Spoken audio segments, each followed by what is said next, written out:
you guys ready to get started on the next lecture? Cool. So this is going to be a tough one because we have 2 lectures to do in 1 hour. So we're going to do renal physiology, basic introduction, and we're going to do GI physiology. Okay, we're starting with renal. I like it more. I think it's more important. And then we'll finish with GI, which I think is a little simpler and more straightforward. Okay, so we're going to go pretty quick because we have a lot to cover, so I apologize. But again, it's recorded, so after today, I'll get them done later today. I'll get them sent to you, and you can go through it at your own pace, and hopefully everything will start to come together. So, starting with the kidney, the basic function is the excretion of hydrophilic waste. Okay, so waste that can be dissolved in water, can be dissolved in urine, and can be excreted out of the body. It's also responsible for the maintenance of the fluid volume of the body, controlling how much water goes out and how much you keep in. And it's responsible for the maintenance of plasma solute concentration, different ions, for example, and plasma pH. So, as you can probably tell from that, it's got a very key role in homeostasis of the body. General outline, we'll do a quick overview of anatomy. We'll get into the physiology of the nephron, which is very important and sometimes troublesome. And we'll go over the renal regulation of blood pressure. So, the anatomy. 2 kidneys.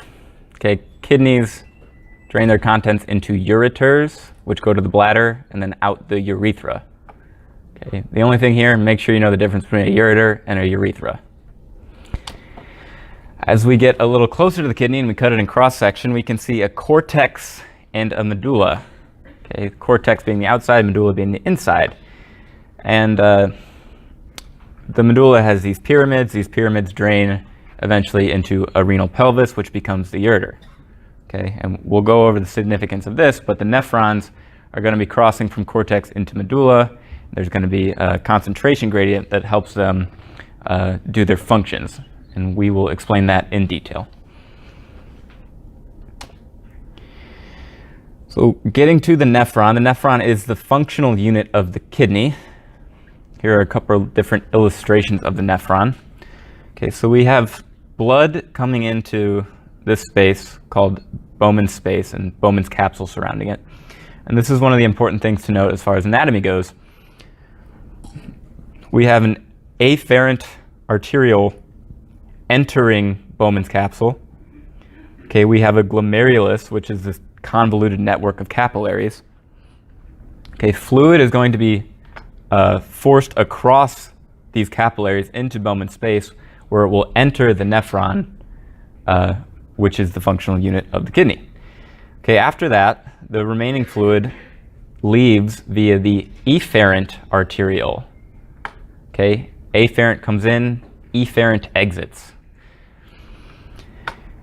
The filtrate will then work its way through the tubule, and we'll talk about each of these parts of the tubule as we go. And they all have very important functions. So as you can kind of see here, okay, this top part is renal cortex, and this darker color is renal medulla. So you can see that the nephron is going to cross from cortex into medulla, which is going to be very important for its function. So, the physiology of the nephron, very, very important topic. Okay, the first part of the nephron that's important is filtration. This is the process by which fluid in the plasma moves out of the blood and moves into the nephron and into the tubule network of the kidney. Okay, filtration occurs exclusively at the glomerulus. Okay, so blood and plasma is entering the afferent arteriole, and in the glomerulus, you have hydrostatic pressure that is forcing fluid out of the glomerulus into Bowman's space. Okay, and this is the point at which plasma, which is the fluid of the blood, becomes filtrate, which will travel through the nephron and is destined to become the urine. Okay, so filtration. Plasma forced out of the capillaries becomes filtrate that will travel through the nephron. Okay, hydrostatic pressure, that's one of the Starling forces, which you may or may not have got there in your physiology, but I mean, for this one, it's pretty simple. You have higher pressure within the capillaries than you do in Bowman space, then you will force fluid into Bowman space, and that's how the kidney filters the blood. Okay, something to keep in mind about the glomerulus is it's composed of fenestrated capillaries. Okay, fenestrated comes from the Latin word meaning window. Okay, so these capillaries basically have windows or pores that fluid and small solutes can be forced through. And again, that helps the glomerulus exert its function of filtration and removing plasma as well as small solutes from the blood and becoming the filtrate. Okay, so as I say, water and small solutes like ions and glucose and various things are allowed to go through these fenestrated or porous capillaries. Okay, but these pores are too small for red blood cells to get in, and they are too small for most proteins to get in. Okay, so when you have blood or too much protein in your urine, that's a sign of a problem in the glomerulus, because it's part of its function is excluding blood cells and proteins from getting into the filtrate, which will eventually become the urine. Okay, very impressively, the kidneys filter about 180 liters of fluid every day. Okay, so as you can probably put together, you're not peeing out 180 liters of fluid during the average day. So what that means is that most of this filtrate is going to have to be reabsorbed. The vast majority of this filtrate is going to be reabsorbed to keep fluid homeostasis in the body. So that's the next process we're going to talk about. After we get through the glomerulus, which is the exclusive site of filtration, we're going to work our way through the rest of the nephron, which is going to have functions of reabsorption as well as secretion. Reabsorption is taking things out of the filtrate that will come back to the circulation, and secretion is forcing things into the filtrate that will eventually be secreted and excreted in the urine. So, as far as anatomy goes, we have Bowman's capsule. The glomerulus is inside Bowman's capsule. Fluid is forced into Bowman space, which is then continuous with these tubular networks of the kidneys. So we're moving into the proximal convoluted tubule, which will move into the descending limb of the loop of Henle, back up the ascending limb of the loop of Henle, into the distal convoluted tubule, and then down and out through the collecting duct. Okay, don't worry about that now, because we're going to walk through each section of the nephron, and we're going to explain the function of each section as we go. So we're in the proximal tubule. The main function of the proximal tubule is a lot of reabsorption. Okay, it's going to reabsorb any amino acids that get across. In a healthy person, it's going to reabsorb 100% of the glucose that gets into the filtrate. It's going to reabsorb vitamins, salts, sodium, bicarb, chloride, and water. Okay, all the important stuff that we don't want to pee out all the time, the proximal tubule is going to want to reabsorb as much of that as it can. Okay, so an important thing to keep in mind is there is a lot of active transport going on in the proximal tubule, and that's mainly to get the ions back across the membrane and back into the plasma. Okay, we have this active transport of these ions, okay, and like we were talking about a little bit before in the nervous system lecture, actually, when we have transport of ions, water is going to follow via the process of osmosis. Okay, so if we just focus on reabsorbing a bunch of ions, water will passively follow, and that is one of the main functions of the proximal tubule. So as I say here, about 2/3, maybe 70% of the filtrate will be reabsorbed at the proximal tubule. Okay, so right when it goes in, we're going to take most of it back out and get it back into the plasma. A little bit of secretion also happens at the proximal tubule. Protons as well as ammonia get secreted at the proximal tubule, but the main function is bulk reabsorption. As much as it can take back, it wants to take back. After the proximal tubule, we move into the loop of Henle, which can get a little confusing, so we're going to try to break this down and make it as simple as we can. Starting with the descending limb of the loop of Henle, descending going down. The important thing to know here is the descending limb is permeable to water. The descending limb is impermeable to ions. That's extremely important. Permeable to water, impermeable to ions. As you can see here, water is going freely across, but ions won't go in or out. Urea, you won't have to worry about that much at this point. Main point, it's permeable to water, impermeable to ions.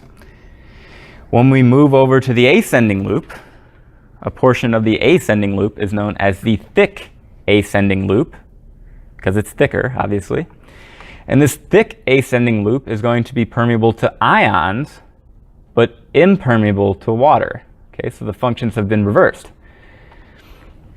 And the permeability to ions comes from a transport protein on the membrane called the NKCC transporter. That's sodium potassium 2 chloride, NKCC transporter, that's going to use secondary active transport to pump these ions out of the tubule, out of the ascending limb, and into the interstitium.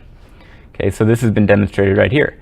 Sodium and chloride are being actively pumped out of the tubule into this interstitial space, whereas water cannot follow from osmosis because the ascending limb is impermeable to water. Okay, extremely important that you understand the differential permeabilities of the descending limb versus the ascending limb. Okay, and I am about to show you why. There's something in the loop of Henle that goes on called countercurrent multiplication. Okay, this is a very scary topic. This one is really confusing. I'm going to try to do my best, but there are a few concepts that relate to the MCAT. Okay, you won't have to understand detailed physiology of this. There are a few concepts that you do need to know that are directly related to what I was just saying about differential permeabilities. To start off with, you need to know that countercurrent multiplication is an active process that establishes a corticopapillary osmotic gradient. Corticopapillary, that's from the cortex to the papilla, which is the bottom of the medulla, the bottom of the renal pyramid. Okay, there's going to be an osmotic gradient, and this is established by countercurrent multiplication, which I'm about to explain. It's an active process because it relies on the secondary active transport that occurs in the ascending limb with the NKCC channel.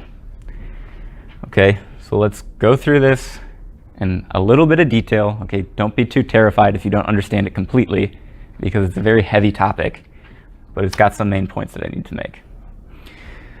So, when fluid is filtered, okay, it retains the normal osmolarity of the plasma, which is around 300.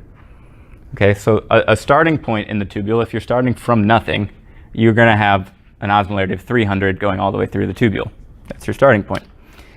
Okay, main point number one, it is the transporters on the thick ascending limb that establish an osmotic gradient.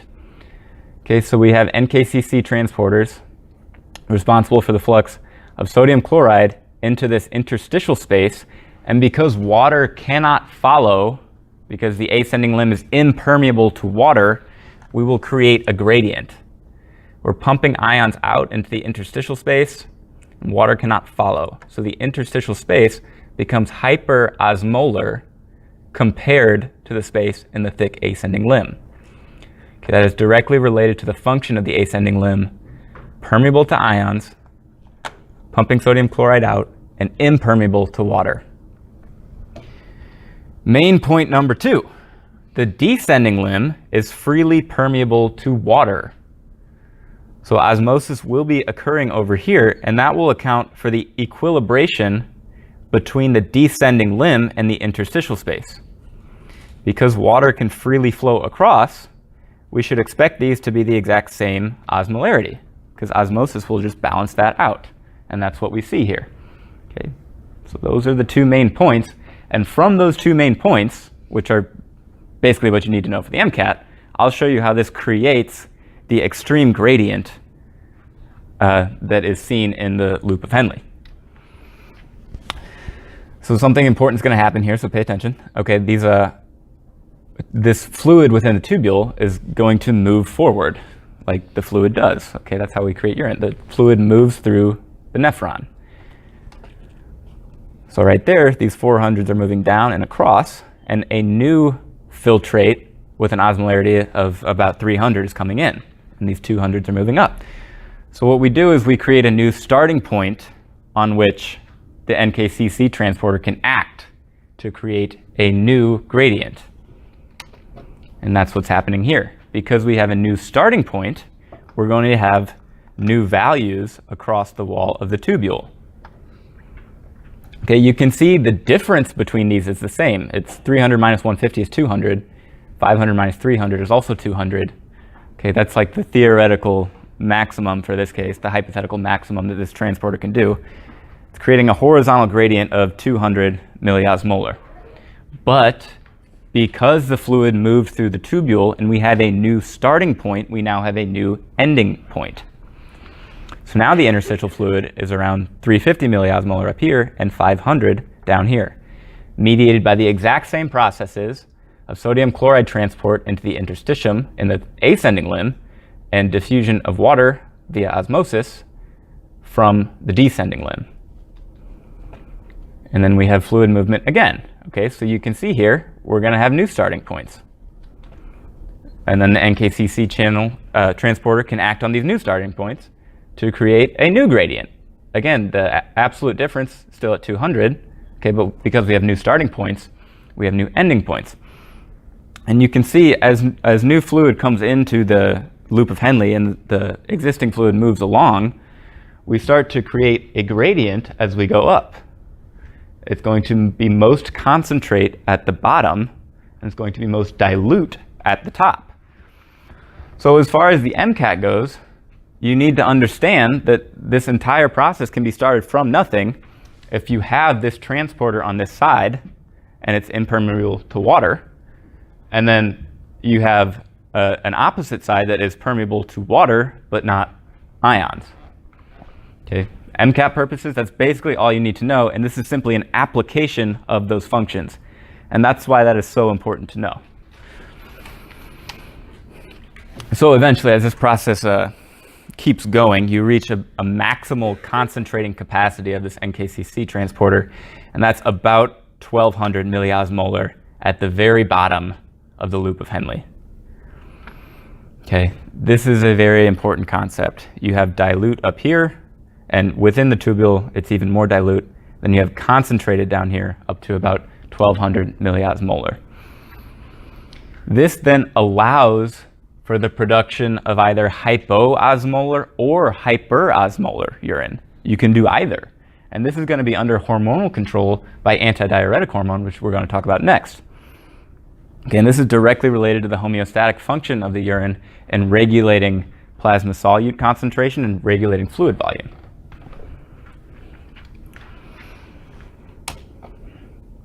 So that was countercurrent multiplication, the active process that sets up the gradient from nothing. Okay, but there's a second process called countercurrent exchange that simply maintains the gradient. It prevents the gradient from being washed away. Okay, this one's a little bit simpler. It's actually more of a physics and engineering concept. But I think this is a pretty good illustration down here. So what's going to happen is the vasorecta, which are the blood vessels surrounding the tubules, are going to travel in a countercurrent direction to the flow of fluid within the tubules. And again, this is a good illustration. If these were flowing the same way, they would eventually reach equilibrium, as you can see right there. And if you reach equilibrium, you're just going to wash away the gradient that you just worked so hard to create. Because as new blood comes in, it's coming in at a concentration that's physiologically normal, around 300. And if you allow that to equilibrate with the bottom of the loop, you're going to get around 700, but then a new 300 is going to come in from the blood vessels, and you're going to keep washing away the gradient that you're working to maintain. This is solved by the concept of countercurrent exchange, where these flow opposite to one another. And you can see here the main point of this is that you maintain the extremes at each end of the exchange. Okay? That's all there is to that. So that one's a little simpler than countercurrent multiplication, but there's a subtle difference that you may or may not want to know. Okay, that was the loop of Henle. That was the most difficult one, most challenging for sure. But let's keep going, and now we're into the distal tubule. The distal tubule also has a reabsorption function.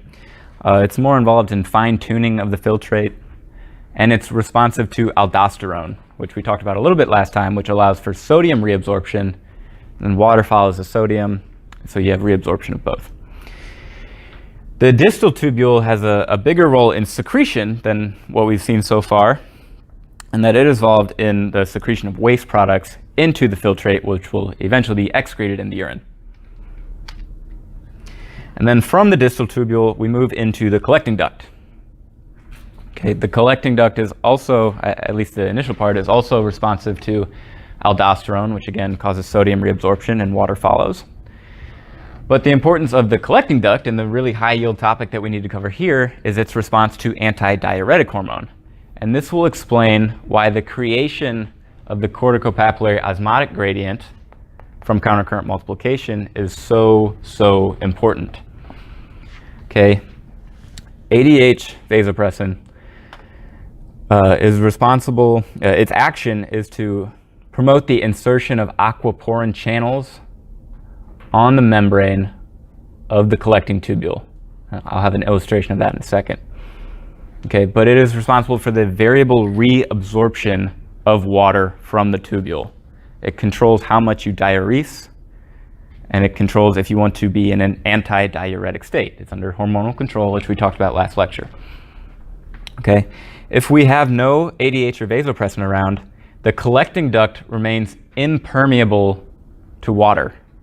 It's very important. Without ADH, without these aquaporin channels, the collecting duct remains impermeable to water, which means the fluid that is leaving the distal convoluted tubule, the osmolarity of that fluid will remain unmodified. So as we work our way toward the top of the ascending limb, if you recall, we got the osmolarity down below 300. You can actually get it down to about 100 milliosmolar, which is less than the normal 300 of the plasma. So this allows you to excrete urine with a low concentration. Okay, if you're overhydrated and you've been drinking too much water and you've diluted your serum, okay, it's important not to have ADH so that you can produce dilute urine. Okay, and on the other hand, if you're dehydrated and you need to conserve as much water as possible, you have release of ADH vasopressin, which acts on the collecting duct to insert these aquaporin channels. And the aquaporin channels make the collecting duct permeable to water. So here is the importance of the corticopapillary osmotic gradient. If this is maximally permeable to water, as the case of severe dehydration, water will flow out via osmosis, and the filtrate within the collecting duct, the osmolarity of it can equilibrate with the interstitial fluid. So you can concentrate your urine up to about 1200 milliosmolar, because that's the gradient that was established in the loop of Henle. Okay. That's why the countercurrent multiplication is so important, because it allows you to adjust your urine osmolarity, the concentration of solutes in your urine, based on hormonal control from ADH. And again, this is via the insertion of aquaporin channels in the collecting duct membrane. Another important thing to point out, because this is only permeable to water, not to ions, we're going to reabsorb pure water or free water from the collecting duct. Okay, it's very important.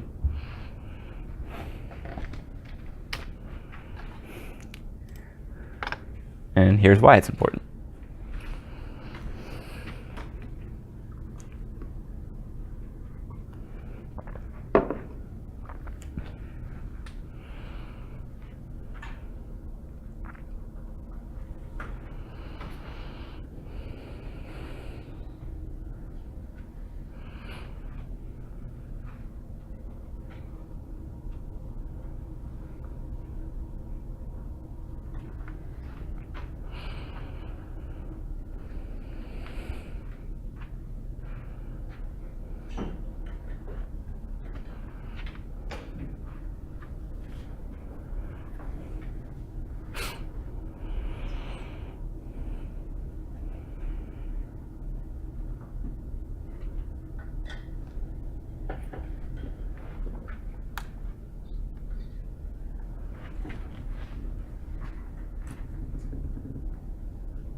Okay. So that's pretty good work, guys. This is a pretty tough question, but it should be pretty apparent that you're going to increase blood pressure because you're increasing fluid volume. Obviously, that will increase blood pressure. But the point of this question is that because you're reabsorbing free water, pure water, you're going to dilute the concentration of solutes that are in the plasma to begin with. Okay, and when you dilute those, you decrease your plasma osmolarity. And actually, if you remember from the endocrine lecture, one of the stimuli for the secretion of ADH is hyperosmolar plasma. If your plasma concentration gets too high, you secrete ADH to reabsorb free water and dilute out your plasma concentration back to a normal value. Okay, so that's a pretty important concept. So good job for those of you who got it correct. Okay, and then we're going to finish with something I alluded to in the endocrine lecture, which is the renin-angiotensin-aldosterone system and the renal regulation of blood pressure. But first, as I was saying before, ADH also has a role in blood pressure. It will increase blood pressure, and at the same time, it will decrease plasma osmolarity. Okay. The renin-angiotensin-aldosterone system, also a very high-yield topic for the MCAT. So let's talk about this. Here's our glomerular apparatus. And renin is going to be secreted by cells called juxtaglomerular cells. That's next to the glomerulus. And they can actually sense decreases in blood pressure. And in response to a decrease in blood pressure, they will secrete renin. This is aided by cells in the macula densa that are involved in estimating the filtration rate. And if there's not enough filtration occurring, which is also a sign of low blood pressure, they will signal the juxtaglomerular cells to produce more renin. Okay, but the function of renin, secreted by the juxtaglomerular cells, is to convert angiotensinogen in the plasma to angiotensin 1. And then angiotensin converting enzyme will convert angiotensin 1 to angiotensin 2. You need to know that angiotensin converting enzyme is present in the lungs. So if you've ever heard of an ACE inhibitor for high blood pressure, this is how it works. An ACE inhibitor will prevent the conversion from angiotensin 1 to angiotensin 2. And angiotensin 2 is the main physiologically active form of angiotensin. And as the name suggests, it is a vasoconstrictor, so it tenses the angio, which means blood vessels, angiotensin, and it also stimulates production of aldosterone from the adrenal cortex. Aldosterone then, as we said before, will lead to an increased reabsorption of sodium, okay, and an increased secretion of potassium. But there will be a net increase in reabsorption of solute, so water will follow, and this will also increase plasma volume and help to increase blood pressure. You should also know that this action is opposed by a hormone called atrial natriuretic peptide, which is produced when the heart gets stretched out too much, which is a sign of fluid overload. Okay, so that may seem a little bit complicated, but this is where the money's at. This is the renin-angiotensin-aldosterone system. It's stimulated by a decrease in blood pressure. That stimulates the secretion of renin from the juxtaglomerular cells. Renin converts angiotensinogen to angiotensin 1. ACE converts it to angiotensin 2, which is now active and can allow for the secretion of aldosterone. And both of these together act to increase the blood pressure. So this is the renin-angiotensin-aldosterone system. Again, basic negative feedback, something that you should be able to trace on your own. Okay, but this is very important, and this diagram alone will probably get you a lot of questions correct.